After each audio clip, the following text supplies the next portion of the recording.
World map में China के south eastern side पर एक आइलैंड है जिसका नाम है ताइवान। ताइवान उसके सेमीकंडक्टर, इलेक्ट्रॉनिक प्रोडक्ट्स जैसे चिप्स, सर्किट्स और बाकी के प्रोडक्ट्स के बड़े लेवल पर मैन्युफैक्चरिंग के लिए जाना जाता है। आज ताइवान के ज़्यादातर लोग ताइवान को एक अलग नेशन मानते हैं, जहां ताइवान में उनकी खुद की गवर्नमेंट है जिसका नाम है रिपब्लिक ऑफ चाइना, ROC। उनकी खुद की करेंसी, आर्मी, कॉन्स्टिट्यूशन और खुद का फ्लैग भी है। वहीं दूसरी तरफ चाइना की जो गवर्नमेंट है, People's Republic of China, PRC, जिसे चाइनीज़ कम्युनिस्ट पार्टी रूल करती है, वो ये मानते हैं कि ताइवान चाइना की एक विरोधी प्रांत है और इसे चाइना के mainland People's Republic of China के साथ यूनाइट करने की बात करते हैं, या तो शांतिपूर्ण तरीके से और ज़रूरत पड़ी तो उनकी फोर्सेस की मदद से। हालांकि इन्होंने कभी भी ताइवान पर शासन नहीं किया। चाइना ने 2024 में 2 बार ताइवान आइलैंड के पास वाले एरिया में मिलिट्री ड्रिल कंडक्ट किए, जहां ताइवान पर हमला करने का अनुकरण किया जा रहा था। लेकिन चाइना आखिर क्यों ये सब कर रहा है और ऐसा क्या कारण है जिससे चाइना ताइवान को अपने अंदर शामिल करना चाहता है? ये जानने के लिए हमें ताइवान की हिस्ट्री भी जाननी पड़ेगी। तो देखिए, ईयर 1544 का समय था। एक पुर्तगाली जहाज़ ताइवान के पास से गुजर रहा था। जब उन्होंने इस आइलैंड को देखा तो पुर्तगालियों ने इसे इला फोर्मोसा मतलब ब्यूटीफुल आइलैंड ये नाम दिया। फिर ईयर 1624 में डच ईस्ट इंडिया कंपनी ने ताइवान के साउथ ईस्टर्न पार्ट पर अपने बेसिस एस्टेब्लिश किए। फिर 1626 में स्पेनिश लोगों ने ताइवान के नॉर्थर्न पार्ट पर अपने बेसिस स्थापित किए। फिर 1642 में डच ईस्ट इंडिया कंपनी ने स्पेनिश को ताइवान से भगाया और पूरा ताइवान अपने कब्जे में ले लिया। 1662 में किंगडम ऑफ टंगनिंग, जिसे किंगडम ऑफ टीवान भी कहा जाता है, इन्होंने डच को ताइवान से हटा के अपना शासन शुरू कर दिया। लेकिन 21 सालों बाद 1683 में चिंग डायनेस्टी ने ताइवान पर अपना कब्जा बना लिया और चिंग डायनेस्टी पहला चाइनीज़ एम्पायर था जिसने ताइवान को रूल करना शुरू किया। अभी तक ताइवान में वहाँ के इंडिजीनियस लोग रहते थे जो बहुत साल पहले से वहाँ रह रहे थे। लेकिन चिंग डायनेस्टी के आने के बाद चाइना के फुजियन एरिया के लोग वहाँ की बढ़ रही पुअर्टी के कारण एक नए जीवन की तलाश में ताइवान में आने लगे और 1800 की सेंचुरी में ताइवान में चाइनीज़ टाउन्स बढ़ने लगे, जैसे चियाई, सिंचू और तैपे, जो आज की डेट में ताइवान का कैपिटल है। इस समय फुजियन से आए हुए लोग और ताइवान के लोकल लोगों के बीच ज़मीन और पानी को लेकर कॉन्फ्लिक्ट चल रही थी और साल 1811 आते आते ताइवान की पॉपुलेशन 20 लाख से भी ज़्यादा हो गई थी और फुजियन और इंडिजीनियस लोगों के बीच मैरिज होना एक आम बात थी। फिर 1884 से 1885 के बीच चाइना की चिंग डायनेस्टी और फ्रांस के बीच वियतनाम के लिए सीनो फ्रेंच वॉर होती है और फ्रांस इस वॉर में जीत जाता है। इस वॉर के बाद फ्रांस ताइवान को अपने कंट्रोल में लेने की कोशिश कर रहा था। ये चीज़ चिंग डायनेस्टी के कोर्ट को ताइवान की तरफ ज़्यादा ध्यान देने का कारण बन जाती है।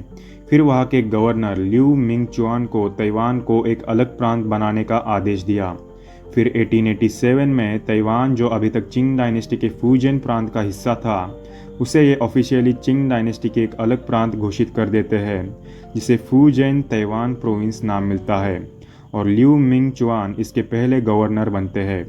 आगे साल 1994 से 1995 के बीच पहली सीनो जैपनीज़ वॉर होती है, जहां चिंग डायनेस्टी के हार के बाद Qing government treaty of Shimonoseki sign करती है, जिसके तहत ताइवान प्रांत जापान को सौंप दी जाती है। फिर अर्ली 90s के समय में चिंग डायनेस्टी के लोग चाइना में बड़े बदलाव चाहते थे। लोगों की एक नए गवर्नमेंट की मांग थी।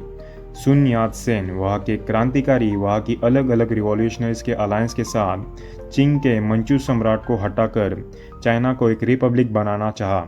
1911 में वू चैंग में इनको बहुत सफलता मिली और चिंग डायनेस्टी के कई प्रोविंस उनके साथ जुड़े। फिर 1912 में चिंग डायनेस्टी का अंत होता है और रिपब्लिक ऑफ चाइना स्थापित होता है। लेकिन इस समय ताइवान और पेंगू आइलैंड्स, जो ताइवान के पास वाले आइलैंड्स हैं, ये इसमें शामिल नहीं थे। 1945 में जब जापान ने वर्ल्ड वॉर 2 में सरेंडर कर दिया, तब ताइवान और पेंगू आइलैंड्स रिपब्लिक ऑफ चाइना के कंट्रोल में आ जाते हैं। फिर 1947 से 1949 के बीच चाइना में एक सिविल वॉर शुरू होती है। रिपब्लिक ऑफ चाइना की कोमिंटेंग पार्टी, जिसे जर्नलिज्मो चैंग काई शेक लीड कर रहे थे, और चाइनीज़ कम्युनिस्ट पार्टी, जिसे माओ जेडोंग लीड कर रहे थे, ये पार्टी चाइना में 1921 में ही एस्टेब्लिश हुई थी और ये वही पार्टी है जो आज के समय में चीन को रूल कर रही है। इन दोनों पार्टीज़ के बीच इस सिविल वॉर में 1949 में चाइनीज़ कम्युनिस्ट पार्टी की जीत होती है और चाइना का मेजॉरिटी एरिया चाइनीज़ कम्युनिस्ट के कब्ज़े में आ जाता है, तिब्बत वाले हिस्से को छोड़कर। और 1 अक्टूबर 1949 को Mao Zedong People's Republic of China की स्थापना करते हैं और यही दिन आज चाइना का इंडिपेंडेंस डेट है। वही दूसरी तरफ कोमिंटेंग मतलब रिपब्लिक ऑफ चाइना, जिसे चिंग काई शेक लीड कर रहे थे, वो और उनकी सेना ताइवान आइलैंड्स पर चली गई।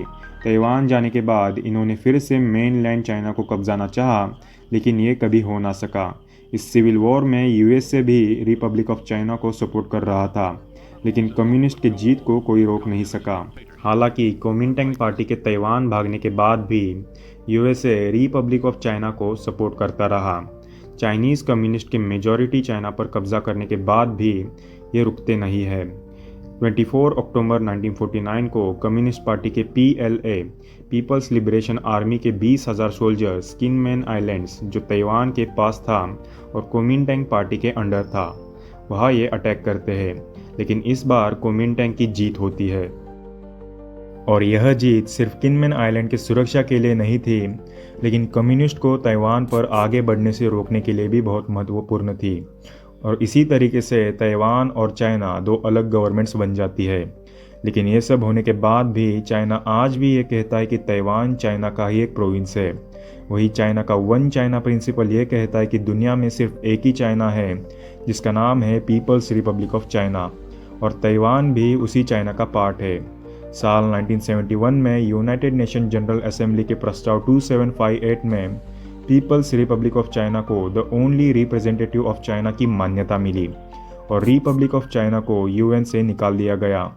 लेकिन इसके बावजूद यूएसए जैसी कंट्रीज़, जो आज तक रिपब्लिक ऑफ चाइना को ही ऑफिशियल गवर्नमेंट ऑफ चाइना मानती आ रही थी, यही रिकग्नाइजेशन वो आगे भी कंटिन्यू रखती है। बाद में साल 1979 में यूएसए की क्रॉस ट्रेड पॉलिसी, जिसे वन चाइना पॉलिसी भी कहा जाता है, इसके तहत USA People's Republic of China को ऑफिशियल गवर्नमेंट ऑफ चाइना मानना शुरू कर देता है, लेकिन ताइवान को पीपल्स रिपब्लिक ऑफ चाइना का पार्ट नहीं मानता। और दूसरी तरफ यूएसए ताइवान को इंडिपेंडेंट नहीं मानता। फिर ताइवान रिलेशन एक्ट 1979 में यूएसए ने ताइवान को डिफेंसिव वेपन्स देने का वादा किया और चाइना और ताइवान के इस विवाद में एक पीसफुल रिजोल्यूशन का वचन दिया। एक तरीके से यूएसए ताइवान को एक कंट्री नहीं मानता, लेकिन चाइना के ताइवान पर क्लेम करने को भी विरोध करता है। यूएसए चाइना और ताइवान के बीच पीस बनाए रखने की कोशिश करता आया है। ये तो हो गई ताइवान और चाइना के बीच की हिस्ट्री। अब कुछ और रीजंस भी हो सकते हैं जिसके कारण ताइवान चाइना के लिए बहुत ज़रूरी है। सबसे पहली बात, ताइवान की ज्योग्राफी। अगर ताइवान चाइना को मिल गया तो चाइना को सबसे पहला एडवांटेज ये होगा कि वो पैसिफिक ओशियंस में और आगे तक अपने मिलिट्री बेसिस बना सकता है और इससे उस एरिया के पास वाले देशों को डराने के लिए और दबाव में लाने के लिए मदद होगी। और सबसे बड़ा एडवांटेज ये होगा कि चाइना यूएसए की फर्स्ट आइलैंड चेन के अलाई को तोड़ देगा। अभी आइलैंड चेन्स, जिसे 1951 में यूएस के secretary of state John Foster Dulles ने इस आइलैंड चेन के प्रस्ताव को रखा था, जिसे उस समय सोवियत यूनियन और कम्युनिस्ट चाइनीज़ को रोकने के लिए यूएसए ने उसके सहयोगी आइलैंड्स के मदद से 3 स्ट्रेटेजिक आइलैंड चेन्स बनाई, जिसमें तीसरी चेन अलास्का के एल्यूशन आइलैंड से शुरू होकर न्यूजीलैंड तक जाती है। वही दूसरी चेन जापान के बोनिन आइलैंड से शुरू होकर पापुआ न्यू गिनी तक जाती है।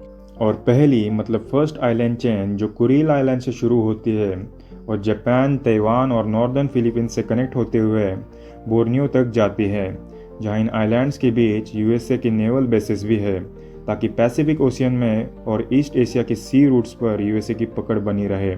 और ये साउथ ईस्ट चाइना के समुद्र वाले एरिया में एक बैरियर की तरह एक्ट करता है। और चाइना अगर ताइवान को अपने अंडर ले लेता है तो फर्स्ट आइलैंड चेन का एक महत्वपूर्ण आइलैंड चाइना के कंट्रोल में आएगा। तो ये भी एक एडवांटेज चाइना को मिलेगा। और इस सब के बीच हम पैसे को कैसे भूल सकते हैं। ताइवान की जीडीपी, जो आज की डेट में लगभग $760 बिलियन है, जहां ताइवान ग्लोबल सेमीकंडक्टर इंडस्ट्री में की रोल प्ले करता है। जिन्हें नहीं पता, सेमीकंडक्टर जिसकी आज की डेट में बहुत ज़्यादा डिमांड है।